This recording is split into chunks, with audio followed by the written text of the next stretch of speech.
बिसर लाग मैया जिंदगी भेलै सुनसान गे। कते गोटे ई भजन सुनने छियै, ईमानदारी से दोनों हाथ उठा दियो। जे सुनने हेबे उठाब, जे नहीं सुनने हाथ उठा के नीचा नहीं करे के छै, उठे नहीं रहियो। आ ताली जे बाद में बजबे छियै तो हम अपना गाम पर से लोग कनिए ताली बजबे ले यहीं से बजेबे। कनी दोनों हाथ उठा दियो मैया के नाम पर।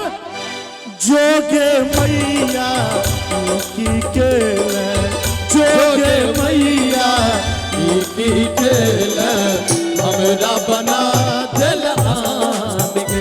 हे गे मैया गे हमरा बना दिल आन गे। जहिया से हमरा तू बिसरलक मैया जिंदगी भेलै सुनसान गे। जोगे मैया की केले, जोगे मैया की केले, हमरा बना दिल आन गे। हे गे मैया गे हमरा बना दिल आन गे।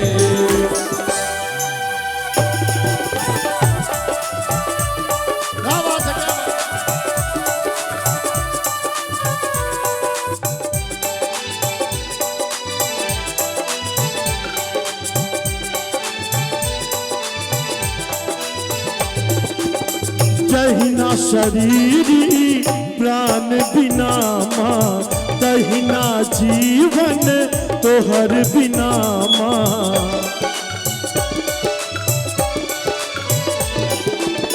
जहिना शरीरी प्राण बिना माँ, तहिना जीवन तोहर बिना माँ। जहिया से तू अनठे लग मैया जिंदगी बनल बेईमान गे। जोगे मैया की केले, जोगे मैया की केले, हमरा बना दिल आन गे। हे गे मैया गे हमरा बना दिल आन गे। क्या बात है, क्या बात।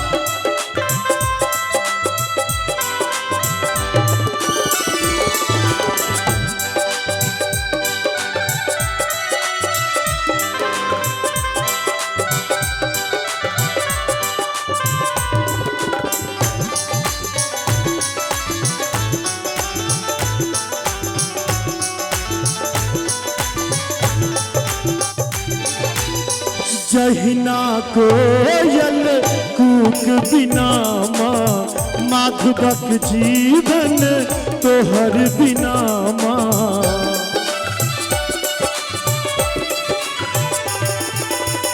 जहिना कोयल कूक बिना माँ, माधवक जीवन तोहर बिना माँ। जहिया से छोड़ ले तू हमरा के मैया, बौक भेलौ संतान गे। जोगे मैया की केले, जोगे मैया की केले, हमरा बना दिल आन गे।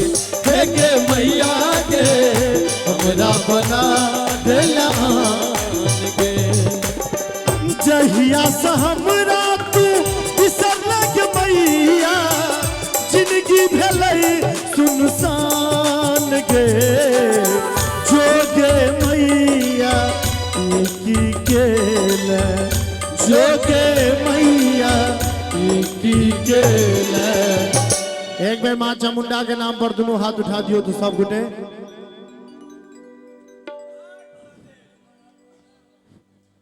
चाची कनी हूँ सब दोनों हाथ उठा दियो मैया के नाम पर। भजन में नहीं लाज होगा चाहिए। कनी ताली बजा कर सब गोटे। हमरा बना दिल आन गे। हे गे मैया गे हमरा बना दिल आन गे। हे गे मैया गे हमरा बना दिल आन गे। हे गे मैया गे हमरा बना देला